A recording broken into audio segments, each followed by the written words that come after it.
Main comedy. Anil Ravipudi cinemas కొన్ని ఎట్లా అంటే సెంటిమెంట్ అన్న ఒక ఇంచు టచ్ చేస్తాడు. ఈ సినిమాలో సెంటిమెంట్ వర్డ్కి ఉండదు.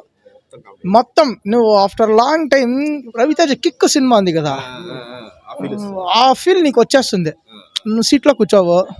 ఫస్ట్ థింగ్, ఆ పిల్లోడు ఉన్నాడు, చిన్న పిల్లోడు, వాడు ఆ ప్రీ రిలీజ్ ఫంక్షన్లో వాడు ఏదో డైలాగ్ కొట్టి ఇది గుర్తుపెట్టుకోండి మళ్ళీ నేను మాట్లాడతాను అంటాడు కదా.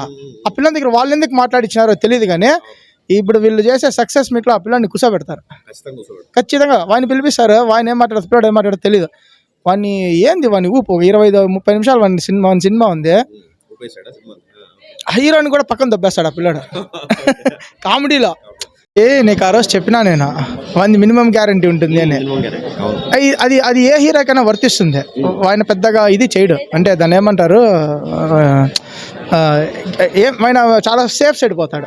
అది వెంకటేష్ అయినా రామ్ చరణ్ అయినా ఎవరైనా కానీ ఆయన సేఫ్ సైడ్కి ఆయన పెట్టుకునే బ్యాక్ ఎండ్ కామెడీ రాసుకుంటాడే టైమింగ్, అది చాలా ఇంపార్టెంట్. అది వెంకీకి ఎత్తించెయ్యి. ఆ కామెడీకి తోడైనాడు కాబట్టి నీకు సినిమా బంపర్.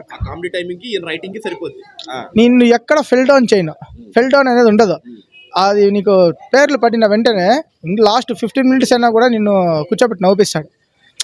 వాటర్ బాటిల్ ఎత్తుకోమండి సినిమాకి, నవ్వుకోవచ్చా. కానీ ఒకటి వచ్చి ఏమిరా అంటే, ఆ పాటలు 3 పాటలు ఉన్నాయి.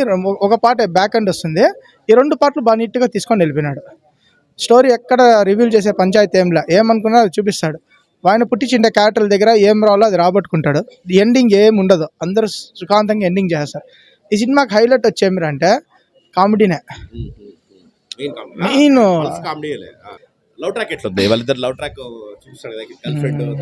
అదంతా ఊరికే just okay. Main concept cinema, వాని కాన్సెప్ట్ నవ్వించడం. నువ్వు బయటికి పోయేటప్పుడు నవ్వుకుంటానే రాలా, పోయేటప్పుడు కూడా నవ్వుకుంటా పోవాలి, అది వాని కాన్సెప్ట్. వాటర్ బాటిల్ ఎందుకు దగ్గు వస్తుంది, మధ్యలో నువ్వు మాట్లాడలేవు, ఎనర్జీ కూడా ఉండదు. ఓకే, ఫుడ్ కన్నా water bottle important. Purchase all water bottles. నీకు ఆడ సినిమా పేర్లు పడేటప్పటి నుంచే నిన్ను వాడు నవ్విపిస్తా అంటే ఇంక నువ్వు మధ్యలో ఏం లేస్తావు. ఫస్ట్కి వచ్చి అంటే నేను ఫ్యాన్గా అని చెప్పాను, అన్ని సినిమాలు చూసాను, నీకు ఆ విషయం బాగా తెలుసు.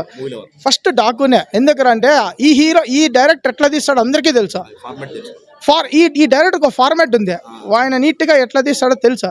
కానీ ఆ డైరెక్టర్ తీసుకోబోయే విధానం నేను ఆలోచి చెప్పిన, నువ్వు డాకు చూసినావు కదనా, డాకు చూసేయి. మాస్కి అది ఫ్యామిలీ కమ్ నవ్వుకోవాలంటే ఇది, ఫైట్లు చూడాలంటే డాకు. లేదు నేను 2 చూసుకోవాలనుకుంటే అదొకటి ఇదొకటి చూడొచ్చు, 2 బ్లాక్ బస్టర్లే. కానీ దానికి డబ్బులు వచ్చేసినాయి, దీనికి కూడా వచ్చేస్తాయి. ఏమో దిల్ రాజు హ్యాపీ ఈ సినిమాతో. ఎక్కడ నీకు ఇది కాదునా, you can enjoy whole film. వాని లాస్ట్ 20 నిమిషాలు ఉంది, who are the love failures, అందరూ కనెక్ట్ అయిపోతారు దానికి. ఏడ్చాలు ఎవరు ఏడ్చారు, కానీ కనెక్ట్ అవుతారు, ఏడ్చారు. వాడు ఒక 20 నిమిషాలు వానికి ఓ డైలాగ్ ఉంది, ఆల్రెడీ కెప్టెన్ స్టేటస్.